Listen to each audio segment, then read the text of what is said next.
Doncs l'Adelina ha pres un munt de coses, perquè ja la podeu veure. Molt bon dia, Adelina, com estàs? Hola, bon dia a tots. Doncs ja us hem dit al principi del programa, quan hem fet el sumari, que l'Adelina vosaltres la coneixíeu com la noia de Sant Tiberi. Però resulta que abans de ser noia de Sant Tiberi era xica Freixenet. Sí? I llavors això em va fer molta gràcia, quan m'ho va explicar i va dir, això m'ho has d'explicar. Llavors l'he convidat avui perquè la poguéssiu veure per la televisió i també doncs, escoltar-la per la ràdio. I m'ha portat una mica així l'àlbum de fotos, de records seus, però també de quan ella feia... era xica Freixenet, que està aquí. Doncs escolta'm, però comencem pel principi. A veure, quina va ser la teva primera feina, Adelina? Bueno, la meva primera feina era a casa, perquè jo vaig néixer dintre de les capses de fer les gracioses i sifons. A casa teníem una espècie de bodega, abans havia de tot, no? Teníem bodega, veníem vermut, veníem vi, veníem anís, veníem de tot. I detrás, a la trastenda, teníem la fabricació, diguéssim, la fabricació de les gracioses i sifons. Teníem les maquinàries i jo me'n recordo que sempre estava col·locada per allà, tafanejant. Sí. I llavors elaboràvem també el que és el jarabe de lo que porta la graciosa. La graciosa avui en dia ja la comprem, però jo l'elaboràvem a casa. I com era? Se feia un xarop. Era un xarop amb sacarina i un altre ingredient que no me'n recordo ara. I llavors teníem una màquina que tenia un tope, per exemple, d'un dit. I llavors totes les botelles, després d'estar netes, pum, pum, amb un catxarret, l'anàvem omplint i després se posava l'aigua amb gas. Vale. I els sifons era igual, era aigua en gas. Sí. Llavors els sifons havia d'anar molt en cura perquè els sifons, si explotaven, feien molt mal, perquè s'embotellaven de cara per avall. O sigui, de cara per avall. Sí. Perquè entrava el gas i no podia sortir. I llavors, quan explotaven, havia d'anar en compte. Havia passat alguna vegada? Una mascareta, sí. Vale. Bueno, doncs això... Una cosa que també m'ho has explicat tu i em va resultar molt curiós. Vosaltres rebíeu les ampolles buides? Sí. Que ara no. Clar, ara que haurien de tornar amb això, Lo reciclat. Lo reciclat. Vosaltres... Llavors no hi havia, a l'abast de la mà, eren ampolles de vidre. I els sifons igual, o sigui, en el seu caperutxon. A més, després ja van sortir amb una protecció de plàstic perquè s'hi petaven, perquè no fes mal a ningú, a la gent. Per això ja va anar evolucionant. Llavors, les ampolles buides, quan nosaltres veníem, anàvem als bars o a les cases, que també anava a la casa particular, tenien una caixa, si doncs me'n falten 3 o me'n falten 6, doncs pum, li rellenaves, i la mama sempre, o sigui, feia el repartiment, que a la setmana o als 15 dies anava casa per casa o als bars a repartir. Sí. Amb les buides què fèieu? Quan les buides arribàvem, teníem detrás d'allà on hi havia la fàbrica, detrás hi havia com una espècie més gran que això. Era com una bassa, diem-li que era com una piscina petitona, o sigui, una banyera gran, no? I allò s'omplia d'aigua amb lleixiu.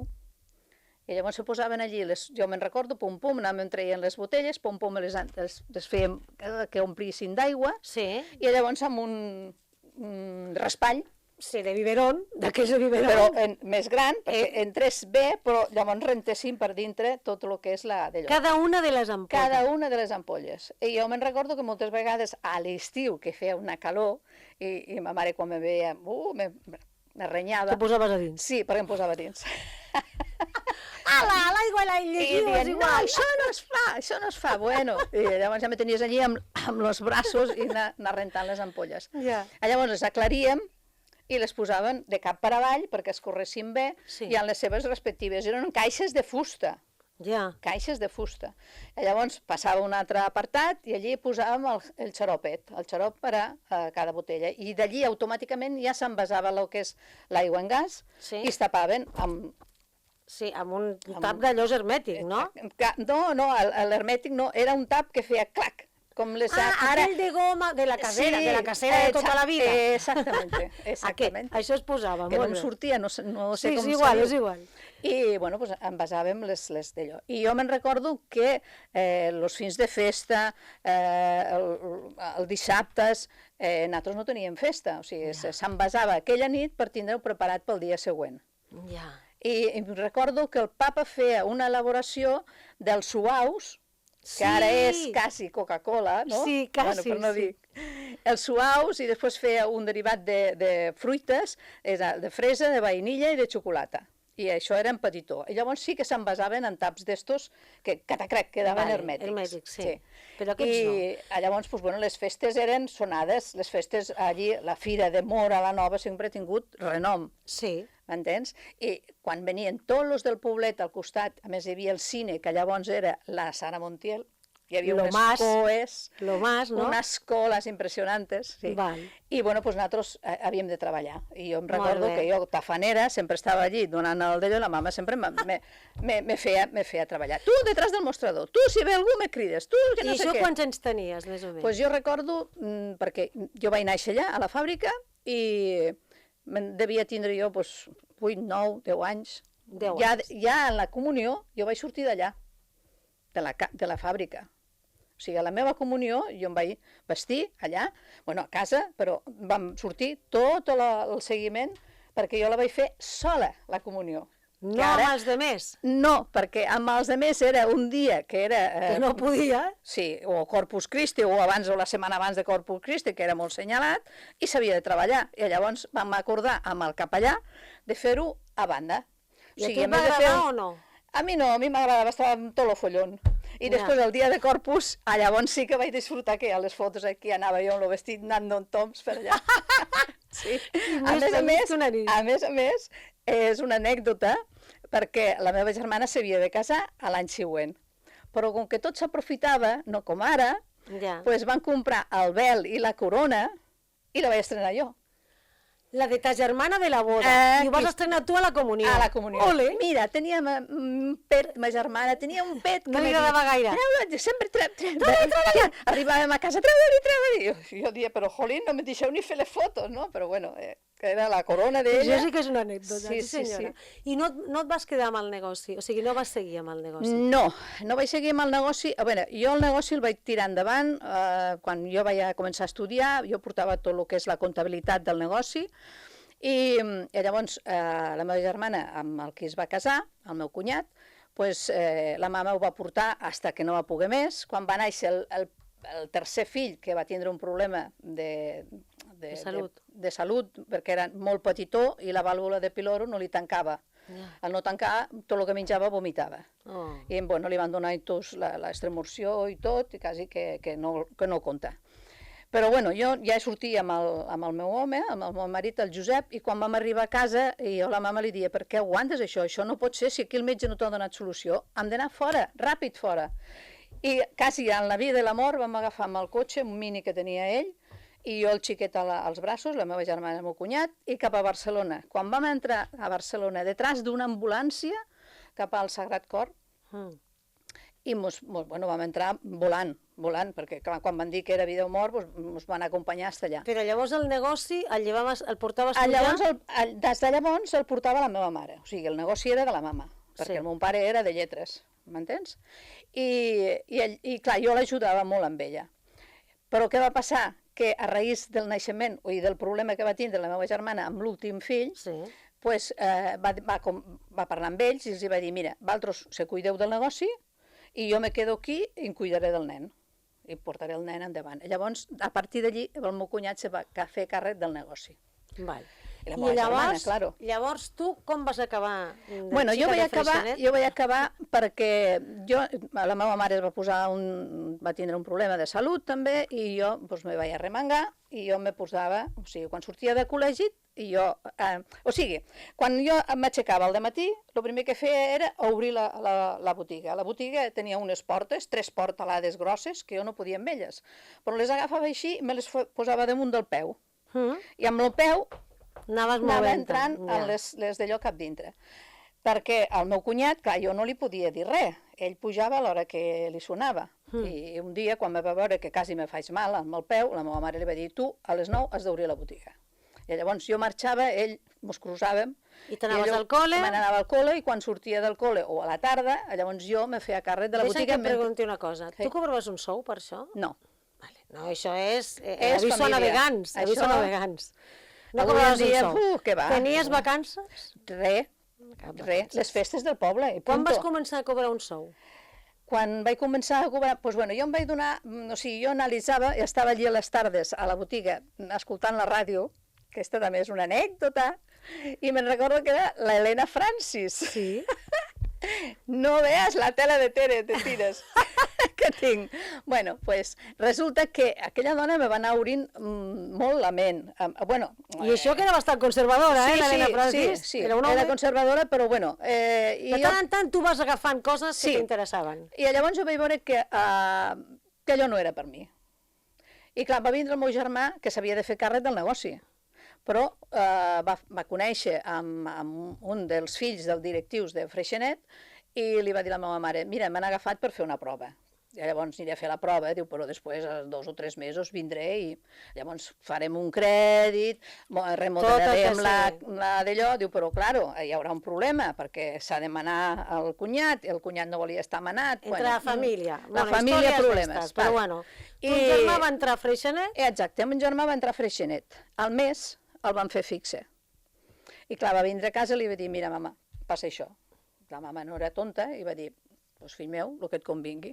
Claro. Però jo estava con la oreja atrás, la puerta. Què passava? Sí, i jo dia, joder, quina sort, els nois sempre tenen sort, les noies aquí a pencar. Perquè clar, jo, si no estava a la botiga, sortia del col·legi, me n'anava a casa i la mama se'm deia, només que sigui l'olla calenta al foc. Bueno, per fer alguna de menjar, no? Sí, sí, claro. Bueno, pues, i jo pensava, mare, no em sortirà a mi una xina d'aquestes? I bueno, així va quedar. O sigui, jo quan, a vegades que penses en coses i dius, hi ha d'haver alguna que se materialitzi, diu, és això del tren que passa, que si no l'agafes, que si l'agafes. Bueno, pues, va vindre un altre 2 o 3 setmanes següents que ells van muntar una sèrie de coses per a promocionar, no?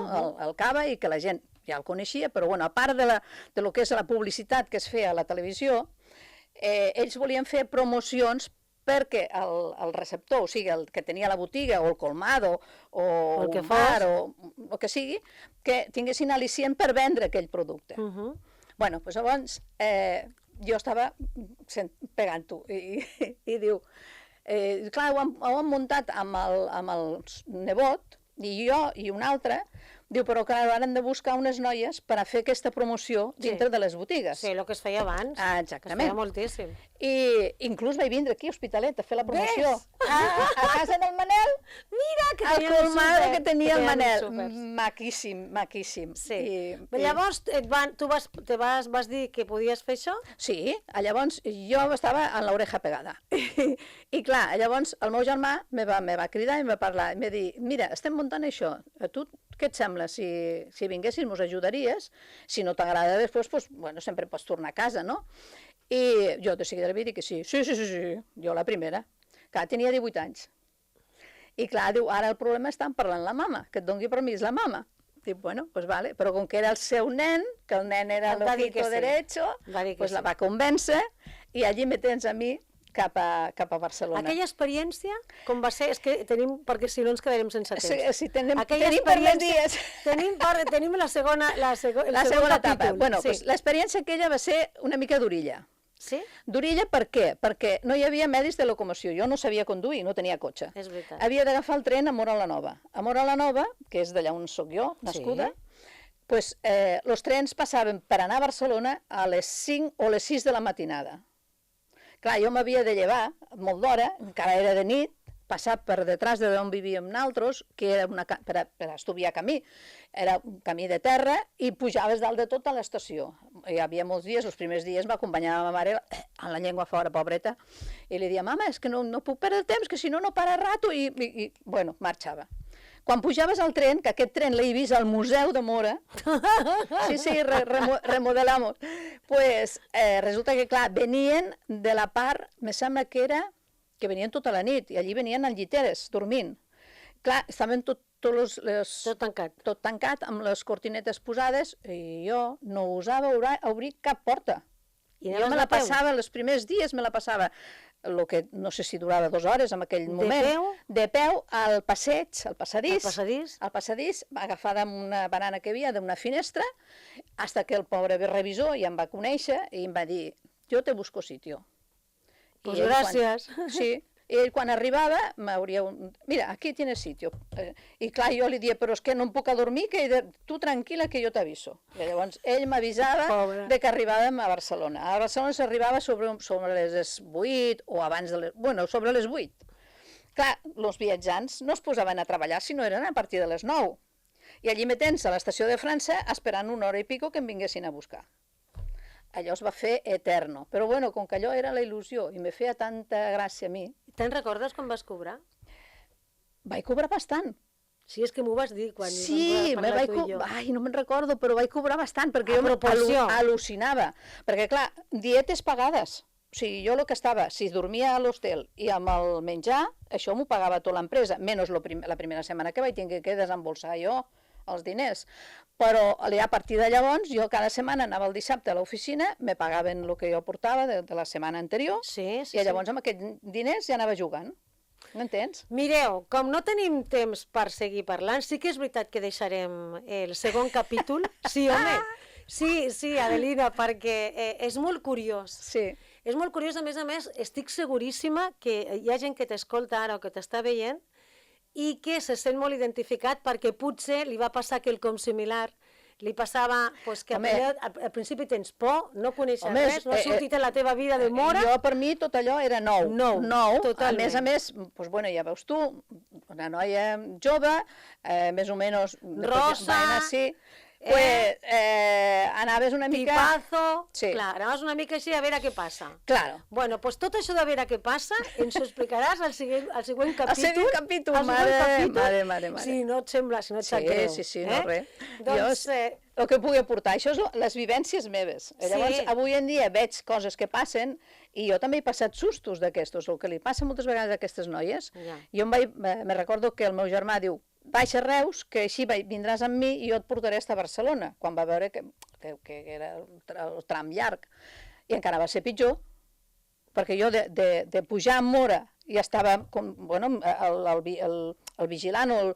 Ja et coneixia. Ja em coneixia, i llavors arribava a l'estació de França, allí hi havia molta gent, jo m'esperava, sí que a vegades venien tard, venien a les 9:30, perquè també els viatjants també feien la seva, i més siguin dilluns, que és el primer dia de treball, i així. I després, al baixar a Reus, com que Reus era també de nit, perquè pràcticament de Mora a Reus no hi havia gaire, doncs clar, el trajecte de baixar de l'estació cap a la casa d'allà on vivia el meu germà, més d'un susto vaig tindre, perquè allò que et sentes els passos darrere, que et segueixen, i dius, i ara què? I ara què? Doncs saps què em vaig idear? No. Bueno, doncs jo tenia com un bastó, que jo portava una maleteta redoneta, molt mona, molt cuca, em vaig comprar, i m'anava just a dintre de la maleta. I jo feia la cremallera així, obria la cremallera i amb la mà de les anses la portava aquí i l'altra mà dintre del pal. Amb el bastó? Amb el bastó. El vas a veure que treure alguna vegada? No vaig tenir que treure, només sentia passos i em seguien, però clar, jo anava més ràpida, no sé si em seguien a mi o és que m'ho imaginava, però a la que entrava dintre del portal, pum, ja tancava la porta, perquè això que deixen les portes que es tanquin soles, no, jo tancava la porta i m'esperava fins que la porta estava ben tancada, llavors pujava a casa del meu germà. Clar, a casa del meu germà, en aquelles hores, els s'aixecava del llit. No hi havia ningú. No, sí que hi havia, ells dos dormint, la meva cunyada... Ja, però dormint, ja. Clar, i la meva cunyada sentia com... Dic, ui, que no li sembla bé que jo vingui aquí. Bueno, llavors, una altra anècdota, allí... No tinc temps. No tens temps. Bueno, me vaig aficionar a pintura, perquè el rato que esperava que s'aixequés el meu germà, jo dibuixava. Que això també ho has fet després. Sí, claro. Ens veiem la setmana pròxima? Vale. Deixem el segon capítol d'Aventures i Desventures de l'Adelina Baquer, que ja veieu que comunica molt bé i és molt divertit. La setmana que ve ens veiem. Nosaltres, Anna, parlem de la valoració de Setmana Santa amb els restauradors. Fins ara.